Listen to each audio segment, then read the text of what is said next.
Yael Dehaze, effectivement, j'ai lancé une initiative et là, pour le coup, je rejoins ce qui s'est dit auparavant.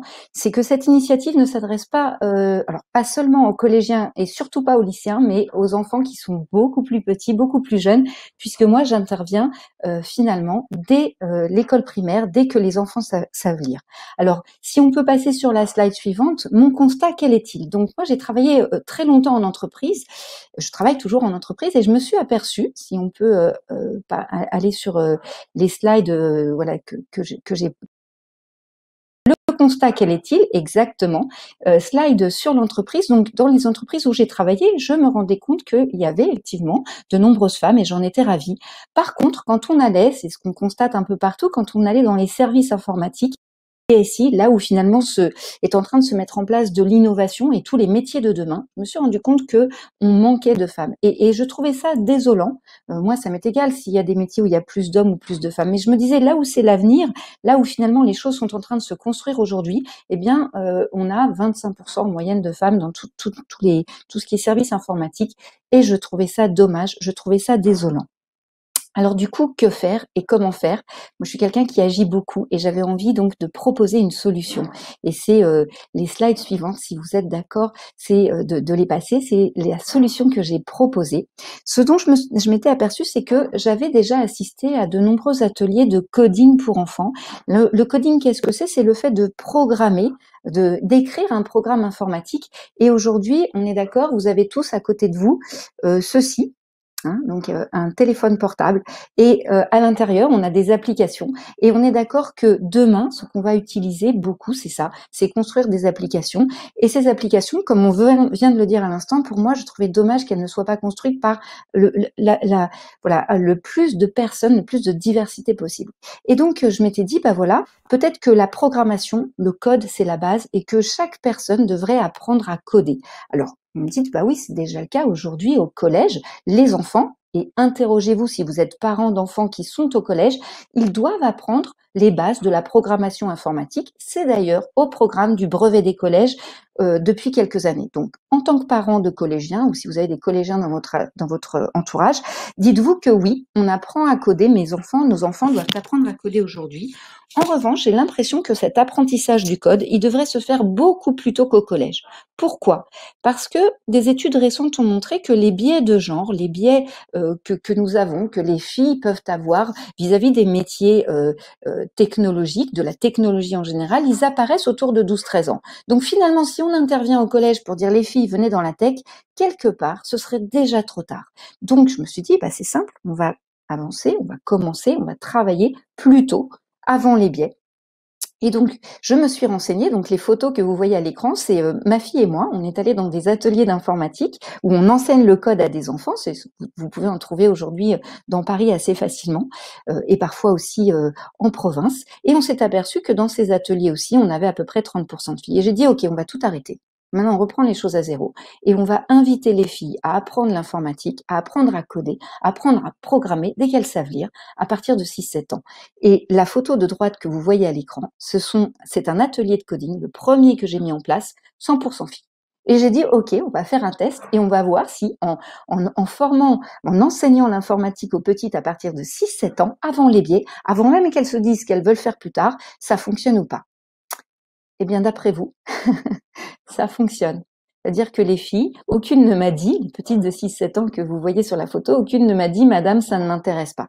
Et donc, slide suivante, si vous êtes d'accord, ça a été ça ma solution. Ça a été de faire des ateliers ciblés où on invitait les filles, dans les slides que vous pouvez voir, il y a aussi des garçons. Donc là, c'est moi à l'écran. Et je propose un atelier d'informatique et on apprend à créer son propre jeu vidéo, à créer son propre film d'animation, son propre dessin animé. On le programme au cours de l'atelier.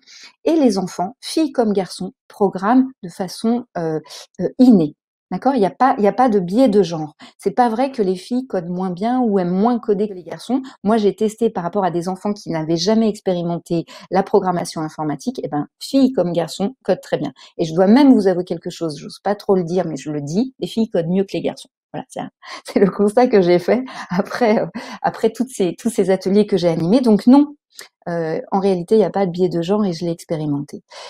Slide suivante, les ateliers, je les ai donc beaucoup développés auprès de filles, de garçons et aussi auprès des adultes parce que dans l'initiative que j'ai mise en place au départ, c'était au sein d'entreprises, les femmes aussi sont venues me voir en disant: «Yael, nous aussi on veut apprendre à coder» et c'est vrai qu'il n'y avait pas de raison que, je m'intéresse qu'aux petites et finalement j'ai essayé de toucher, cette population qui avait été un peu mise à l'écart du code et de l'informatique et de la programmation, qui étaient les femmes. Et donc moi, l'idée c'était pas de sensibiliser uniquement les femmes, l'idée c'était de sensibiliser tout le monde et notamment les personnes qui avaient été voilà plutôt écartées de ces métiers et on est ici pour en parler, à savoir les femmes.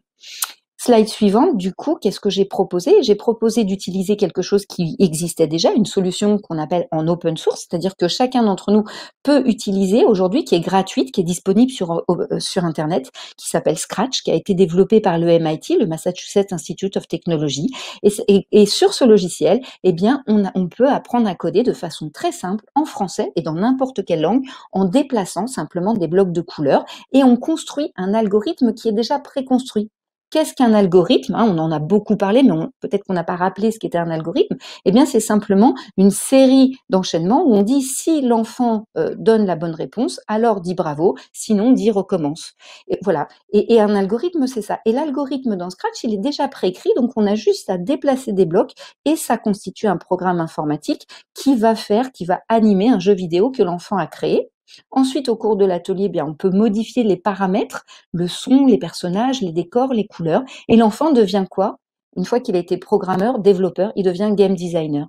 Il devient web designer. Il a designé sa propre application à partir de 6-7 ans. Dès qu'il sait lire, on travaille avec les enfants à partir du CP. Slide suivante.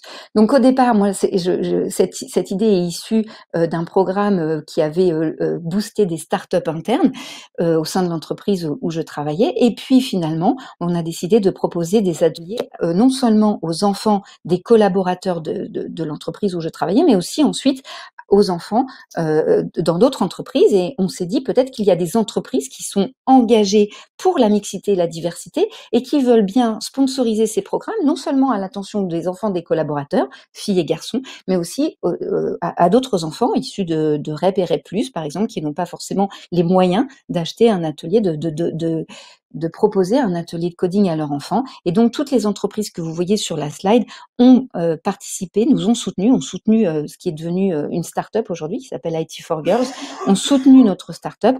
Et cette start-up aujourd'hui a formé plus de 2000 enfants, garçons et filles, aussi bien les enfants des collaborateurs des entreprises qui se sont engagés à nos côtés. On a travaillé aussi avec Social Builder et on en a été ravis pour les femmes un peu plus âgées, mais aussi des enfants de REP et REP+, qui, pendant le confinement notamment.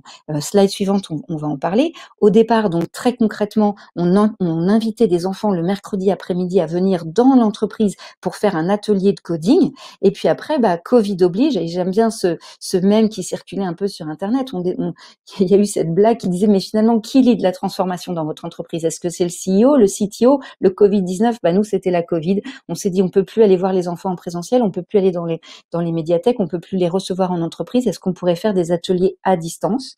Et c'est ce que nous avons fait. Et nous avons mis en place un enfant, un animateur, un atelier d'1 heure. Et les enfants confinés avaient leur rendez-vous en fonction des disponibilités des parents et de l'ordinateur familial. Et ils avaient 1 heure d'atelier à distance. Et nous avons formé plus de 300 enfants à distance pendant le confinement où, une fois de plus, ils n'étaient pas joueurs, ils n'étaient pas juste devant les écrans, ils étaient en train d'apprendre à coder. Je vous dis, à partir garçons et filles, on a eu autant de garçons que de filles, à partir de l'âge de 7 ans. Donc ensuite, slide suivante, c'est quelques chiffres. Donc à ce jour, on a formé on a eu plus de 2000 personnes qui ont été sensibilisées, hommes ou femmes, garçons et filles. On a réalisé plus de 200 ateliers. Et notre grande fierté, voilà, notre grande réalisation, c'est qu'à chaque fois, on atteint plus de 75% de filles dans nos ateliers. Donc ça veut dire que concrètement, on a mis en place des mesures pour faire coder tout le monde, et les garçons et les filles. Voilà, parce que comme on le disait juste précédemment, effectivement, il ne faudrait pas que le monde de demain soit codé par un seul et même type de population. Voilà. Ma conclusion à présent, j'ai été assez rapide parce que pour rattraper un petit peu le timing. Slide suivante, si vous êtes d'accord. Voilà. L'idée, c'est quoi? Donc, hop, voilà, c'est ça. Donc, est-ce qu'on pourrait pas, puisque les entreprises, on est d'accord, vous allez avoir besoin toutes et tous, bah, de recruter, hein, puisqu'il faut bien qu'il y ait des personnes, des informaticiens, des développeurs, des data analysts, des data scientists, voilà, accompagnent la transformation des entreprises. Est-ce que l'idée, ce serait pas que, puisque vous êtes un acteur, et je l'espérerais, est-ce qu'il faudrait pas qu'on accompagne mon initiative, mais potentiellement d'autres, bien sûr, qui proposent de former les enfants dès le, dès le plus jeune âge, je dirais dès qu'ils savent lire, à l'informatique, avant les biais, et donc de se dire à ces jeunes filles, puisque vous commencez à 6-7 ans à coder, bah, c'est sûr que quand vous arriverez au collège, bah, vous saurez déjà. Quand arriveront les biais qu'on appelle les biais de genre, eh bien tout ça, ce sera contré. Et il y aura plus aucune fille qui dira ah non mais je connais pas, j'aime pas. En les formant avant les biais, ce sera aussi simple aujourd'hui que de parler anglais. Voilà un petit peu mon message, mon call to action. Il s'agit maintenant d'agir. Nous, on a commencé. Aidez-nous, accompagnez-nous, accompagnez d'autres initiatives où il faut agir. Voilà, on l'a dit finalement, avant cet âge de 12-13 ans où tout bascule, pour essayer de faire comprendre aux enfants, garçons et filles, que l'informatique, c'est juste un nouveau langage. Et comme l'anglais dans les années 80, on peut tous s'en emparer dès le plus jeune âge. Voilà mon message.